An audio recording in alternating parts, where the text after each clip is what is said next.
What if I told you that wanting money is often the very reason it keeps slipping through your fingers? That every time you say, "I need more," you may be quietly affirming to life that you are still without it. This isn't punishment. It's resonance. The universe doesn't hear your words. It feels your state. Not your longing, but your identity. And this is the silent riddle of manifestation. The more you want it, the more you reinforce that it's not yours. Not yet. You've heard this before, haven't you? Assume the feeling of the wish fulfilled. Neville Goddard wasn't being poetic. He was being precise. You don't manifest what you think. You manifest what you are. Energetically, emotionally, neurologically. The vibration that lives beneath your words is the blueprint reality listens to. So when you say, "I am abundant," but your body trembles in fear of bills, reality responds to the tremble, not the phrase. And that's where most people get trapped. They confuse positive thinking with vibrational alignment. But frequency is not a sentence, it's a state. It's how your breath changes when you feel safe. It's the invisible way your body relaxes when you feel supported. That's what the law of assumption responds to. That's what magnetizes wealth, not the fantasy of it, but the normalization of it within your nervous system. Joe Dispenza speaks of this with beautiful clarity. The brain only encodes a new future when the emotion of that future is felt now. The mind alone is not enough. It must be married to the body. Your nervous system must believe that the wealth already exists.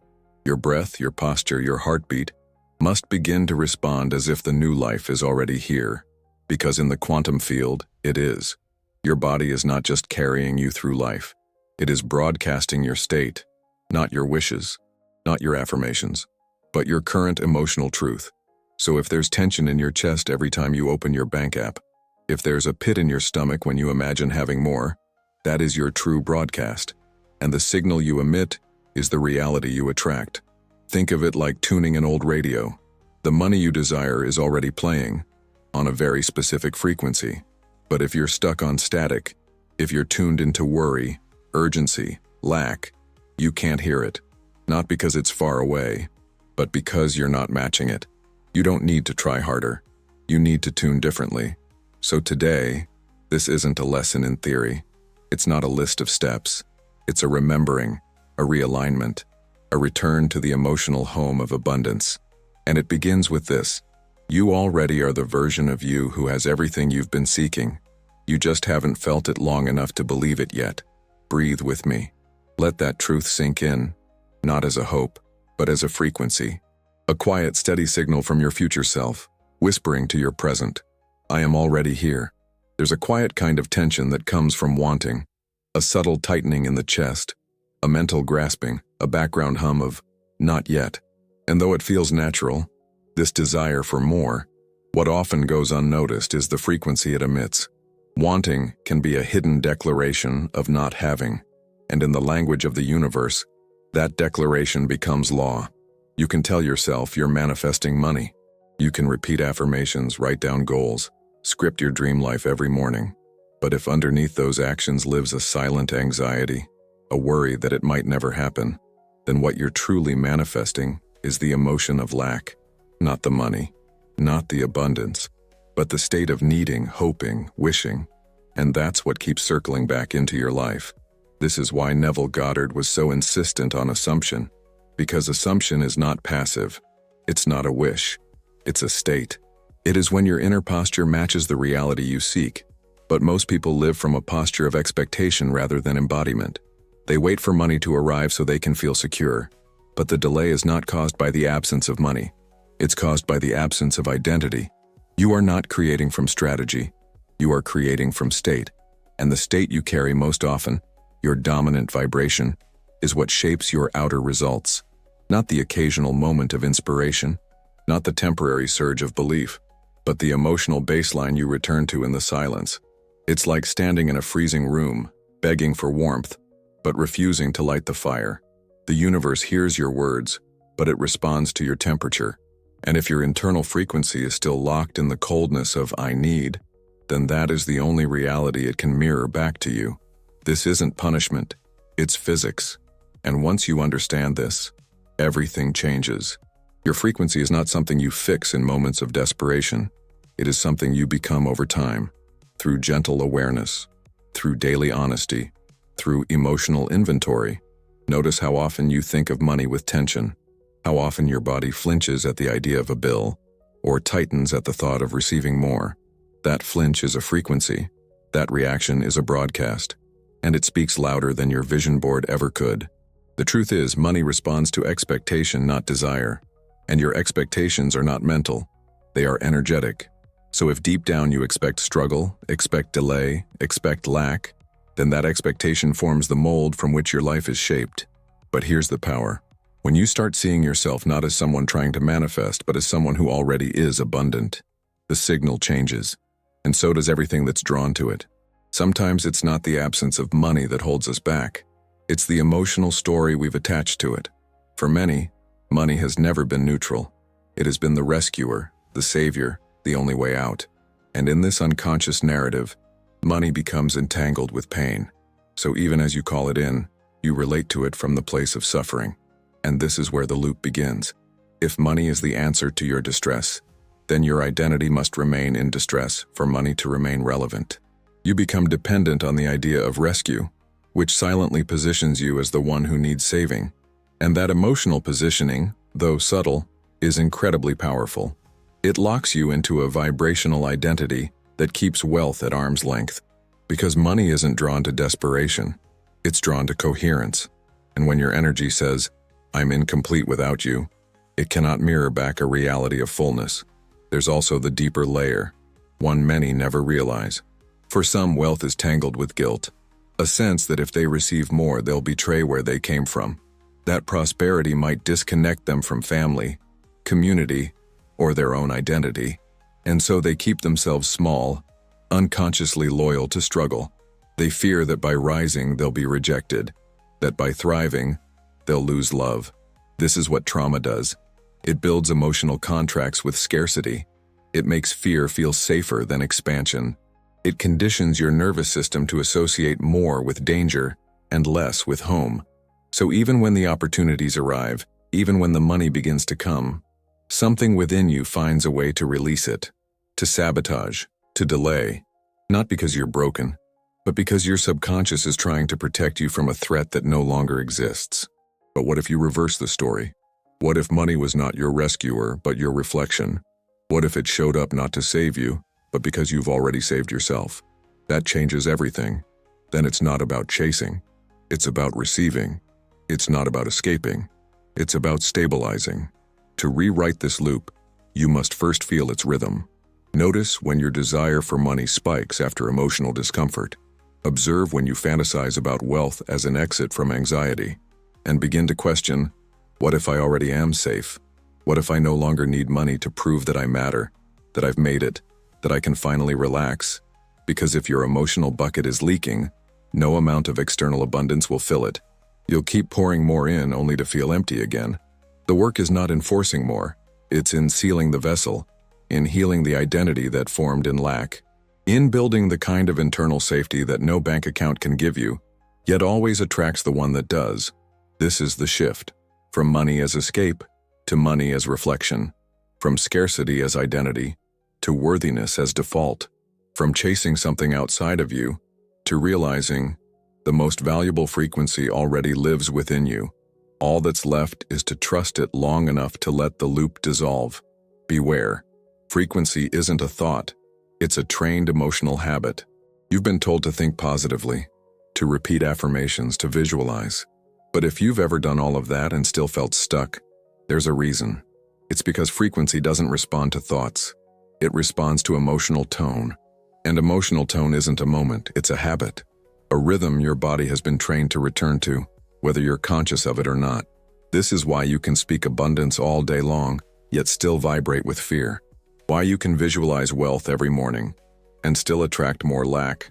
The universe doesn't respond to what you say. It responds to what you rehearse, and your most rehearsed emotion becomes your magnetic field. If anxiety has been your dominant rehearsal, then that becomes your dominant broadcast. Not intentionally, but biologically. Emotions are not just feelings. They are frequencies practiced into the body. They are nervous system responses that have become familiar. And familiarity is powerful. The body is drawn to what it knows. Even if what it knows is unworthiness, or tension, or struggle. These become the internal songs that play beneath your conscious efforts. Songs that shape what you attract, no matter what your mind tries to override. This is where mirror neurons come in. Your brain is constantly picking up signals from past experiences, from your environment, from people around you, and it learns emotional rhythms by imitation. If your household, your culture, your lineage operated in scarcity, chances are, your body learned to feel that frequency as normal. Not just mentally, but energetically. That's why it's so hard to shift. Not because you're doing something wrong, but because your baseline is simply repeating itself. And yet here lies the breakthrough. Just as the body can rehearse fear, it can be trained into safety. Just as it can memorize survival, it can learn wealth, but not through force. Through gentle emotional pairing, through daily moments of anchoring abundance to breath, posture, presence, through moving your body in a way that says, I already have, I already am. Not because it's fantasy, but because you're tuning yourself into a new broadcast. It's like warming up an instrument. You don't shout at it to be in tune. You don't argue with the strings. You simply adjust, slowly, gently, until the resonance is right. Until the sound matches the frequency of what you wish to play. This is what emotional frequency is. A quiet daily practice of becoming vibrationally aligned, not through thinking differently, but through feeling consistently. So yes, think positively. Yes, visualize. But understand that the real magic doesn't happen in your head. It happens in your breath, in your gut, in your nervous system. The magic is when your body starts to believe what your mind has known for years. That you were never meant to live in lack. That your wealth is not a wish, it's a rhythm. And that rhythm is learned, remembered, and returned to one gentle moment at a time. And before we move forward, pause for just a moment. If what you've heard so far has stirred something, if a part of you is quietly nodding, recognizing truths you've always felt but never fully named, then the message waiting in the pinned comment was written for you. It carries the same frequency as this conversation, and may reveal exactly what your next step has been trying to show you. Now let's continue, because there's something powerful you need to understand about your body's relationship with wealth. You can repeat 1,000 affirmations. You can visualize checks arriving in the mail, or your dream home glowing in golden light. But if your nervous system is still locked in survival, your body won't believe a single word. And belief is not what your mouth says, it's what your body feels when no one is watching. If your body doesn't feel safe, it won't allow expansion, not because it wants to sabotage you, but because it thinks it's protecting you. Financial stress doesn't just cause worry, it leaves a biological imprint. Each time you felt the panic of not knowing how to pay a bill, each moment your heart raced at the sight of your bank balance, each time you told yourself, I can't afford this, your nervous system recorded that experience. And over time, that pattern becomes expectation. It becomes normal. It becomes your emotional home. And here lies the hidden conflict. You're trying to manifest abundance from a body trained to expect collapse. You're asking your reality to mirror wealth while your nervous system whispers caution, hypervigilance, bracing. Your thoughts say yes, but your frequency says, I don't trust this. And that mistrust, though silent, is magnetic. Until you teach your body that wealth is safe, wealth will remain unfamiliar. And what is unfamiliar, the nervous system avoids. So even if money does come, it won't stay. Or it will arrive in chaotic ways, through tension and struggle. Because that's the only rhythm your inner world knows. You cannot build a mansion on a foundation that is still shaking from emotional earthquakes. So the work isn't just mental. It's somatic. It's in the breath you take when you check your bank account, in the way your shoulders relax when you receive, in the stillness you allow when you think of having more. This is not about pretending to be wealthy. It's about teaching your body that it is no longer in danger. That money is not a threat. That success is not unsafe. When you normalize safety, abundance can begin to flow, because the nervous system is no longer rejecting it, no longer treating wealth as foreign. You are no longer chasing, but allowing. You are no longer resisting, but receiving. And in that space, calm, coherent, grounded, money can finally hear your true signal. This is why nervous system work is sacred, because it brings your frequency home. It returns your body to the feeling of wholeness. And from that wholeness, You don't manifest wealth to save you. You manifest wealth because it's already familiar. It's already aligned. It's already safe. There is a subtle delay many live inside without realizing. A silent agreement with life that says, I'll feel wealthy when the money comes. It seems logical. It even feels responsible. But this conditional waiting creates a gap, a vibrational pause that says to the universe, not yet. Not until proof appears. Not until the digits change. Not until reality gives permission. But reality is not your parent. It doesn't give permission. It gives reflection. And what it reflects is the emotional truth you hold most consistently. So when you delay the feeling until the arrival delays itself, not out of cruelty, but coherence. Neville Goddard challenged this illusion head-on. Live as though it were already true, he said. Not as performance, but as frequency, as identity. Because until you feel now what you've been waiting to feel then, you are locked in a vibrational postponement. You are making your alignment conditional. And conditional alignment is not alignment at all. It is expectation with tension. Most people live their lives in this future-laced fog. They dream about wealth, speak about wealth, even plan for wealth. But they do not live as the one who has already become it. And that's not arrogance. That's access. The ones who manifest powerfully are not louder. They are simply in emotional agreement with their vision. They don't need evidence to feel what is already true for them. But this doesn't mean you fake it. It means you anchor it. You embody it gently, quietly, through small decisions and subtle emotional shifts. You begin responding to life not from the version of you who's waiting, but from the one who has already arrived. And the difference is not visible at first. It's felt. It's internal. It's steady. Try this. For 3 days, live in the now state of wealth. Don't change your actions. Change your origin point. Make your choices, your posture, your breath come from the inner knowing that it is already done, not as a test, but as a remembrance. And watch how the outer begins to respond to the clarity of your inner state. Because here is the truth most avoid. The delay is not in the money. It's in the emotional distance between who you are being and who you already are. The wealth doesn't arrive later. It's already pulsing in the field, already waiting for you to stop waiting. Like turning on an oven, heat doesn't come before the activation. It comes because of it. So activate, not through force, but through alignment. Let your inner state speak first, and reality will follow. Because when you stop waiting for life to change, life changes. Not out of reward, but out of resonance. There is a particular high that comes from dreaming, imagining the life you desire, seeing yourself in the house, driving the car, traveling the world. And in those moments it feels like manifestation is happening, but often it's not. What's being activated isn't the frequency of abundance. It's a surge of dopamine, a fleeting thrill, a temporary escape from what feels real. And here lies a quiet trap. The brain, wired for novelty and reward, becomes addicted to the anticipation. Not the arrival, not the embodiment, but the spark of maybe. And over time, that spark begins to replace the actual work of alignment. The vision becomes a form of entertainment, the fantasy, a soothing habit. But soothing is not magnetizing, and pleasure is not always frequency. Dopamine peaks in the future. It rewards projection. But the field of manifestation, the actual magnetic field of your being, lives in the now.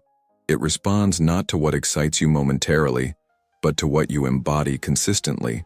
And if you've trained your system to chase emotional spikes, you may be unknowingly avoiding the grounded state where real abundance forms. Because wealth doesn't arrive through emotional highs. It arrives through energetic stability, through inner coherence, through emotional familiarity with what you say you want. And that familiarity doesn't come from fantasizing. It comes from practicing, feeling, stabilizing. There's a reason so many people say they're doing the work, yet nothing changes. It's because they're surfing waves of excitement, but not anchoring new baselines. They're sniffing the aroma, but never cooking the meal. And so they stay hungry, even as they surround themselves with visions of the feast. The shift comes when you move from dopamine to serotonin, from thrill to peace, from imagination to embodiment. When you stop seeking the rush of new ideas and instead sit with the slow, quiet power of consistency, gratitude, grounded action, daily emotional refinement, These don't give you fireworks, but they give you frequency. So ask yourself, am I truly aligning, or am I escaping through the fantasy of alignment? Am I practicing the emotional language of wealth, or just indulging in the story of one day? When you release the addiction to highs, something miraculous happens. You begin to build, gently, firmly, not in the clouds, but in your breath, in your body, in your daily choices. And that's where money starts to flow. Not as fantasy, but as fact. Not as a dream, but as your new default. One rooted not in dopamine spikes, but in steady, sacred trust. There's something quiet that many wealthy people carry. A frequency not of striving, but of normalization. They are not constantly thinking about money, not because they don't care, but because it has become familiar. The energy of abundance isn't dramatic to them. It's not a goal. It's a background hum, a natural state, a silent expectation. And that expectation, rooted not in arrogance but in comfort, is the hidden foundation of their reality. You might think the rich are always chasing more, but in truth, many of them have stopped chasing altogether. They're not obsessing. They're not rehearsing lack. They're simply living inside a self-image that includes wealth as a given, not as a miracle, not as a reward, but as a normal extension of who they are. That's the secret, and it's not something they try to do. It's something they became, often without realizing. This is the Galatea effect in motion, the truth that your self-perception is more powerful than your strategy. When you believe you are someone for whom wealth is natural, your actions, choices, tone, and vibration align with that belief, without force, without constant effort, because your identity is doing the work your willpower used to carry. But most people live in the opposite energy. They romanticize money. They place it on a pedestal. They see it as extraordinary, and what is extraordinary becomes unreachable. The more special you make it, the further it moves, because deep down you are saying, "This is not me," and reality always agrees. What shifts reality is when you stop rejecting the version of you who already has, when you stop fantasizing and start normalizing, when you make the frequency of wealth so familiar that your nervous system no longer flinches at it, no longer doubts it, no longer performs for it. It simply receives. That's the practice most don't realize they need. Not to desire more, but to return to what is already true, to reset your baseline, to treat abundance not as a mountaintop, but as ground level, as the floor you rise from, as the air you breathe. Like water to a fish, it's not impressive. It's inevitable. And that inevitability is magnetic, because you're no longer pushing against reality. You are becoming the vibration that no longer needs convincing. When wealth becomes ordinary in your inner world, it starts to appear effortlessly in your outer world, not because of magic, but because of alignment. The most powerful transformations are the quietest ones, the ones where you stop trying to become and simply remember who you've always been: worthy, ready, already resonant with more than enough. Money avoids emotional incoherence. There is a kind of static that lives between your desire and your reception, a noise that disrupts the clarity of your signal. You say you want wealth, but do you feel guilty when it shows up? You affirm abundance, but do you silently resent those who already have it? You speak of prosperity, but carry shame, fear, or doubt in the silence of your own heart. This is emotional incoherence, and it's not about judgment, it's about frequency fragmentation, the inner contradictions that cancel your signal before it ever reaches the field. Not because you're doing something wrong, but because you're sending mixed instructions. And the universe, like a finely tuned instrument, responds to clarity, not confusion. Incoherence isn't always loud. It can be subtle. A brief tightening in your chest when you receive a gift. A small voice that whispers, "Am I worthy of this?" When you imagine yourself living your dream life, these tiny tremors are vibrational ripples. They send signals, and when those signals conflict, they dilute your magnetism. Coherence, on the other hand, is magnetic. It's not about perfection, it's about alignment. When your thoughts, emotions, and body are moving in the same direction, your field becomes clear, strong, attracting not because you're trying, but because you're transmitting wholeness. The kind of wholeness that money, love, and opportunities are drawn to without resistance. This is why alignment matters more than effort. You can work harder, push more, do all the rituals. But if you're split on the inside, If one part of you desires while another part of you doubts, you'll feel stuck, because your signal is flickering, like a light bulb that can't decide whether to shine or shut down. So the work is simple. Not easy, but simple. It's about coherence, about checking in with your emotional tone throughout the day, noticing the posture of your body when you talk about your goals, becoming aware of the vibration behind your words, and gently, consistently, choosing alignment over anxiety, presence over performance. 3 times a day. Pause. Feel your breath. Notice your body. Ask, what am I really broadcasting right now? Am I in guilt or gratitude? Resistance or receptivity? Tension or trust? This isn't about fixing. It's about tuning. Gently, lovingly, until your frequency holds steady. Because money doesn't follow desperation. It follows resonance. And your job is not to chase it. Your job is to become the one it recognizes. The one who holds the signal clearly, calmly, consistently. Like a lighthouse that doesn't shout, but simply shines. There's a frequency hidden behind overachievement. A subtle hum beneath the hustle. It says, if I don't do more, I won't be enough.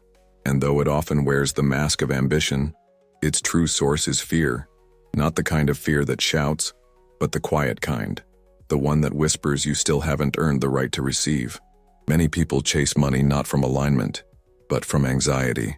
Not from worthiness, but from a deep need to prove something. That they are valuable. That they are no longer the struggling version of themselves. That they've escaped the past. But this proving posture is vibrationally expensive. Because every time you work from lack, you reinforce it. Every time you grind from guilt, you multiply it. And so, no matter how much you accomplish, your frequency shrinks. Not because of the action, but because of the energy beneath it. If your movement is driven by fear, it sends a message to the universe that you still believe you must earn your place. That you are not already worthy. That you are still chasing permission. But what if ease was the higher frequency? What if receiving wasn't the result of exhaustion, but of alignment? What if stillness didn't mean laziness, but trust? The nervous drive to overwork is often a trauma echo, a response to environments where love, approval, or safety had to be earned. And so now, as an adult, you continue the pattern, thinking you must push, strive, sacrifice, just to be worthy of having. But worthiness is not earned. It is embodied. It is remembered.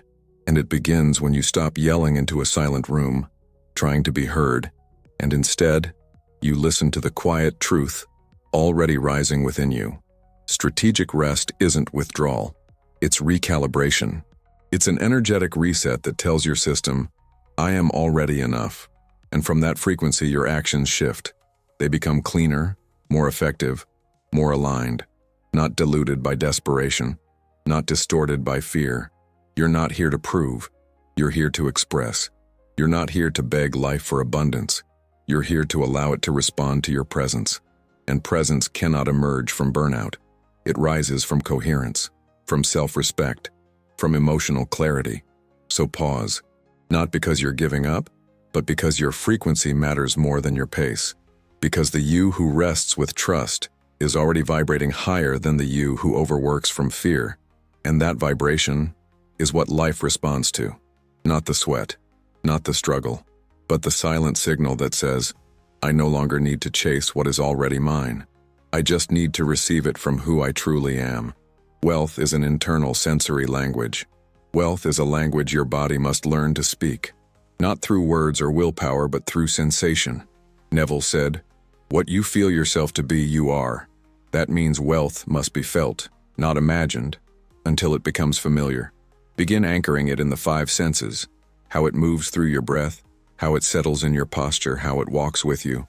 The brain rewires through repetition and emotion. So let wealth become your new emotional normal. Quiet, grounded, embodied. When your body knows the language, life responds. Not as a miracle, but as a mirror. You're not attracting money. You're aligning with the version of you that already has it. You're not here to chase wealth. You're here to remember the version of you that already lives in it. Neville taught, assume the state, not the wish, but the identity. When you embody abundance, reality follows. Most delay feeling wealthy until they see proof, but that delay is the block. Life mirrors your emotional baseline, not your effort. Let frequency be your foundation, not your reaction. Wealth is a quiet signal, already transmitting. The moment you match it, not with hope, but with presence, it meets you, not as a surprise, but as something that always belonged to you. There's one more step, subtle but deeply aligned. It's waiting in the pinned comment.